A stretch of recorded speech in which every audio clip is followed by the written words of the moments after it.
Kita banyakin iman dengan membaca la ilaha illallah. Karena Rasul sabdakan jaddidu imanakum bila ilaha illallah.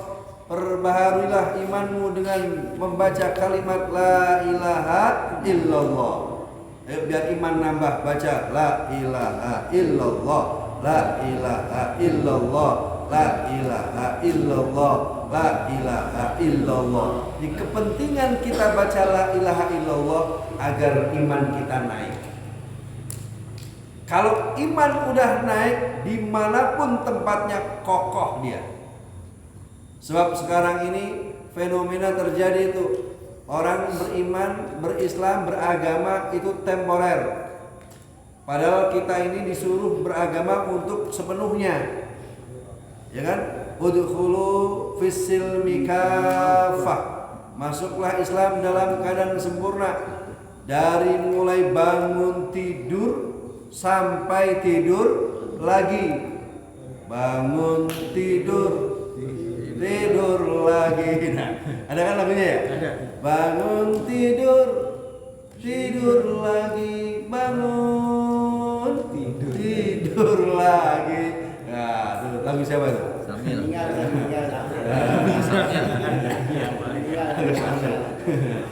Lagunya Mbah Surit rahimahullah ya. Masya Allah ya. Mbah Surit rahimahullah. Luar biasa itu. Itu katanya lagu itu idenya dari kiai siapa gitu. Bukan sembarangan. Ada suruh bikin lagu itu. Bukan sembarangan, ada nilai religiusnya itu. Nilai sufi bukan religius. Mas kita nilai sufinya tinggi. Bangun tidur tidur lagi, bangun tidur tidur lagi. Yang ledekin kita. Masya Allah. Nah, dari mulai bangun tidur sampai tidur lagi hendaknya kita sesuaikan dengan cara agama. Maksudnya begitu. Hendaknya. Sekarang kan coba nih, kita ini Pak mau tidur sama bangun tidur pasti nggak tiap hari nggak lupa baca doa. Dari dulu sampai sekarang. Ayo, jujur ya, jujur. Kalau bangun tidur baca alhamdulillahi ahyana ba'da ma atana wa ilaihi nusyur ya setiap hari. Enggak? Ada yang baca, ada yang enggak? Masya Allah ya. Banyakan yang enggak rupanya dia. Sama berarti kita ya. Nonton TV tiduran saja. Apalagi lo nonton TV ketiduran boro-boro berdoa. Nah, ya enggak? Nonton TV sampai ketiduran berarti enggak doa tuh. Ya. Aduh, kita mah. Ya gitu loh. Dari yang kecil aja kita agama kita udah bolong. Ya. Ayo dari mulai dulu sampai sekarang nih kalau mau makan setiap mau makan baca doa enggak, Pak? Baca. Bismillah doang. Alhamdulillah, mending di rumah ya. Doa makan mah panjangan itu mah. Apalagi udah lapar bener ya enggak? Udah lapar, makanannya enak. Aduh. Baru-baru ingat apa namanya doa. Ya. Apalagi udah selesai makan kekenyangan, wah boro-boro berdoa alhamdulillah di amanah ya. Balik, alhamdulillah gitu. Oh, alhamdulillah nunggu terap dulu gitu mah. Masya Allah. Ini Pak Islam tuh begitu. Jadi kita ini banyak bolongnya. Dari mulai ujung kepala sampai ujung kaki harusnya Islami. Tapi faktanya, Masya Allah, ini susah kita kuatkan. Ini yang disebut dengan iman kita harus diperbaharui dengan memperbanyak la ilaha illallah. Dari ujung kepala nih Pak. Ya kadang-kadang otak memikirnya positif, kadang-kadang negatif Pak. Ayo. Ya, melihat orang cantik mikirin. Dosa ya kan. Lihat orang jelek mikirin juga, dosa juga. Malah kadang-kadang lihat orang jelek lebih dosa daripada lihat orang cantik. Iya. Jangan dipikir lihat orang cantik doang yang bikin dosa. Enggak. Lihat orang jelek, mau di belakang malah untuk orang jelek amat ya. Itu bikin dosa itu gedenya. Ya, bikin gede dosanya. Kalau orang cantik cuma kita liatin doang ya kan. Tapi kalau orang jelek udah kita lihat katain jelek, udah katain hitam, udah keriting, udah malah kita banyak dosanya. Menghina ya. Menghina udah. Kalau cantik muji. Oh, cantik muji itu. Muji mana mungkin ada pahalanya kan. Kalau kita orang misalkan baterai mobil mah nggak usah deh. Belakang kayak bensin, depan kayak mobil. Karena saja ya, mobil. Iya itu aja. Iya betul. Iya. Itu kalau di Mekah digituin jadi langsung kena karma itu. Apa bapak di Mekah nih ada orang hitam hamas, wow, dikerumutin orang hitam. Iya, terendam ini bisa jadi. Allah itu pak.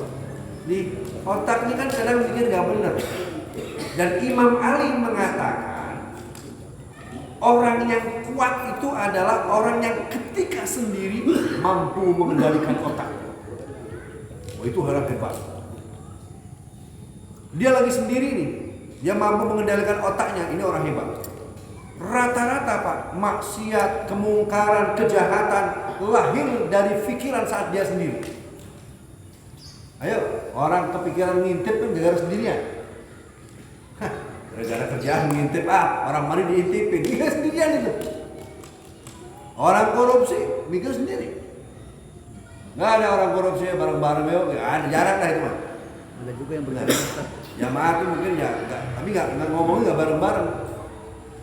Orang kalau lagi sendiri otak itu pak sudah dikontrol. Kata Imam Ali, Sayyidina Ali karramallahu wajhah, paling berat itu mengontrol diri saat kita sendiri. Liar pak otak ini. Apalagi lagi sendiri lewat perempuan, bini orang cakep, udah repot itu urusannya. Istighfar. Iya, istighfar nggak mempan pak. Istighfar gila, astagfirullah begitu dilihatin. Dia nggak mempan namanya. Astagfirullah ini dilihatin. Ya, nggak beda sama orang perempuan godain ustad. Ustad, mau nggak? Mau gimana? Saya ustad godain, biar berkah pak ustad. Begitu ngomongnya. Ternyata dia tahu konsep berkah itu kan? Masya Allah. Kalau dilihat mubazir tuh pandang ngomong orangnya. Pandang nggak jujur sekarang. Kemarin jalan berdua. Oh iya. Jangan-jangan mampir bioskop ini. Ya Allah ya. Jadi ini pak, pengendalian diri kita. Jadi kadang-kadang iman kita ini memang kata Imam Ghazali, al-iman yazidu wa yanqus, kadang nambah, kadang turun. Nah, biar nggak kelamaan turun, ya kita harus isi dong iman kita. Dengan apa? Ikut kajian majelis ta'lim, sholat di masjid berjamaah, ya kan? Berzikir, kita baca banyak bersolawat, banyak baca istighfar. Ini agar turun-turunnya mah gak terlalu kalaupun turun. Yuk kita kuatin iman kita. Sebab sekarang ini tadi tuh orang mah kalau di dalam masjid seakan-akan, masya Allah, fenomena bener ini. Ya. Tapi kalau di luar masjid jadi gak bener lagi. Lagi zikiran, zikiran luar biasa. Tapi lepas zikir, ngomongin orang biasa. Wah, ini adalah cara kita. Jadi kita pandang diri kita, ayo mudah-mudahan iman kita ini dijaga oleh Allah Subhanahu wa taala. Amin ya Allah ya rabbal alamin. Yang kedua, setelah hati kita ini kita isi, kita koreksi iman kita, ayo kita tumbuhkan rasa senang dengan datangnya bulan Ramadan. Bapak perlu senang, harus senang. Sebab Ramadan ini Pak, ini ya tadi itu kata Nabi Muhammad SAW, ini 1 bulan penuh nih, dari mulai durasi paginya, siangnya, malamnya, semua gak ada Pak. Disebutnya Syahrul Maghfirah. Jadi ada kata begini nih, ada orang yang bilang, Allah PRT nih, ya, coba sehat PRT. Tambah sehat. Tambah sehat. Kan ada bilang bulan Ramadan, bulan penuh berkah katanya. Bukan penuh, bukan sekedar penuh. Bulan Ramadan itu bulan berkah. Jadi semuanya berkah. Bulan Ramadan, bulan ampunan, semuanya. Bapak mau minta ampun dimanapun, nggak usah pakai nunggu-nunggu malam-malam siang manapun. Semuanya di situ kita minta ampun, diampuni dosa kita oleh Allah Subhanahu Wa Taala. Bukan hanya sekedar bulan penuh rahmat, semua satu bulan ini rahmat semuanya. Sampai Rasul katakan, idza jaa Ramadan, ketika datang malam Ramadan, maka futihat abwabul jannah wa ghulqatin nar wa suffidati syayatin. Kalau datang bulan Ramadan, pintu surga dibuka. Jadi nanti malam pertama itu Pak, kita harus ingat, ini surga lagi dibuka pintunya oleh Allah Subhanahu wa taala. Terus kita niatin, ya Allah, saya daftar masuk surga. Ya Allah, saya daftar masuk surga. Izinkan saya untuk mendaftarkan diri masuk ke dalam surga. Jadi nanti di malam pertama Pak, izinkan saya ya Allah untuk mendaftarkan diri masuk ke dalam surga. Karena di malam pertama itu mulai pintu dibuka oleh Allah Subhanahu wa taala, pintu surganya Allah Subhanahu wa taala.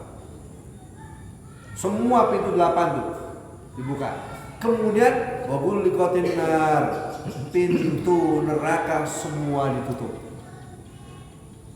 Ya, jadi pintu surga semua dibuka, pintu neraka semua ditutup.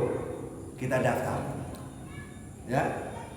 Setelah kemudian kita tahu pintu neraka ditutup, pintu surga dibuka, maka kemudian kita ingatkan diri kita, nih, saya ingin masuk ke dalam surga. Caranya bagaimana?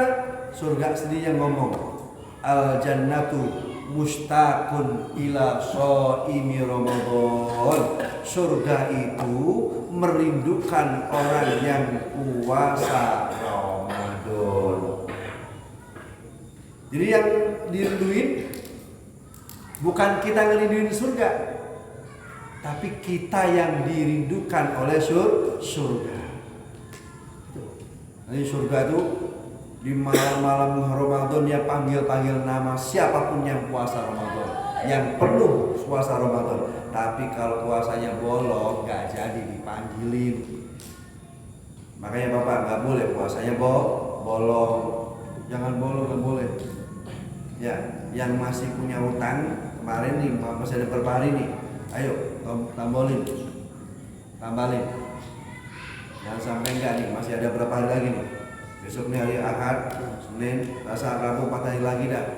Ya, tolong jangan sampai ini ada yang sampai punya utang. Ini bahaya. Di Ramadan tuh kalau kata Nabi, 1 hari saja ditinggalkan, man taraka Ramadan wahidan muta'ammidan. Siapa orang yang meninggalkan puasa Ramadan 1 kali dengan sengaja, adkhalallahu nar khamsina sana. Allah akan masukkan dia neraka 50 tahun. Wa fi riwayatin ada yang mengatakan puasa itu lam yuqda shaumud dahri.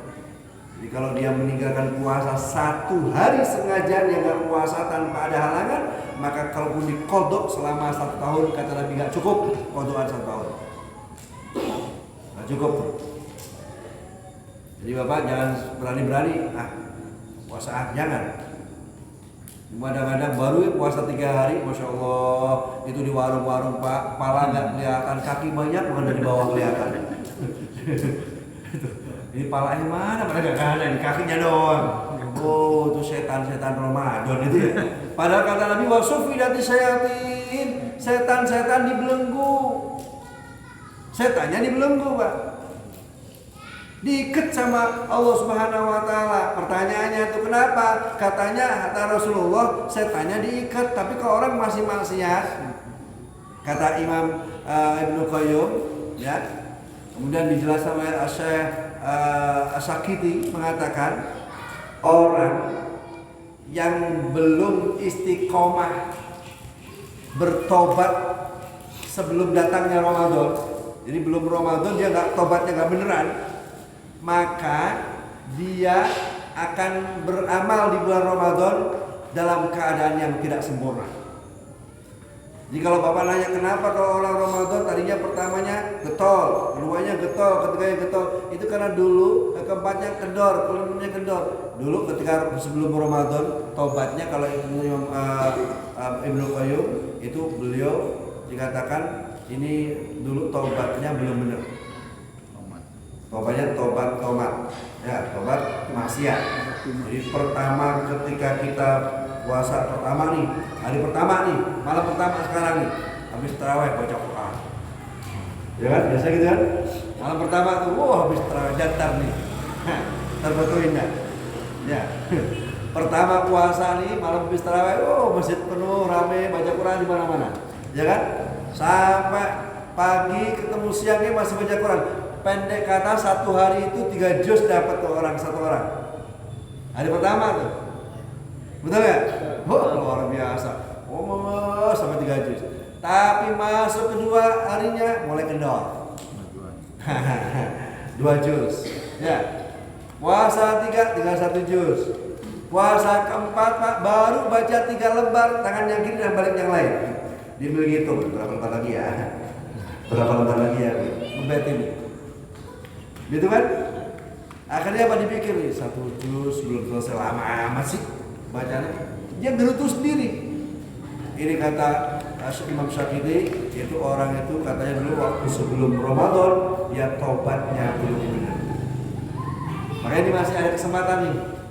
4 hari lagi kita bertobat kepada Allah Subhanahu wa taala agar nanti ketika Ramadan kita ibadahnya istiqomah. Jadi masukkan dulu Pak, masukkan senang alhamdulillah ya Allah ketemu Ramadan lagi. Alhamdulillah. Sebab Pak, ya, kenapa senang dengan ketemu Ramadan? Kita meyakini Ramadan tahun lalu kurang bagus untuk diri kita, kitanya kurang bagus. Maka kita pengen Ramadan ini kita lebih bagus daripada Ramadan tahun yang lalu. Maka kita senang ketemu Ramadan. Mungkin kalau dulu Ramadan terawihnya belum lengkap, ya potong-potong potong-potong apalagi kalau hari-hari akhir mah, ya pindahkan yang ramai bukan di masjid, tapi di mall, ya. Indonesia kan begitu tuh, hari pertama, kedua sampai ke 10 lah masih ramai, tapi udah hitungan 21, 22, 23 ramainya bukan di masjid, tapi di mall, kalau enggak di jalan. Di tawaf ya, lagi karena mikir tuh baju belum kebeli ya, celana belum kebeli, makanan belum, waduh masya Allah, apalagi gaji 13 keluar, THR ya, THR keluar, mikirin macam-macam dah. Nah, ini kita masuk Ramadan besok ini, mudah-mudahan saya gak begitu lagi, begitu maksudnya Pak? Gitu, mau belanjanya siang aja, begitu?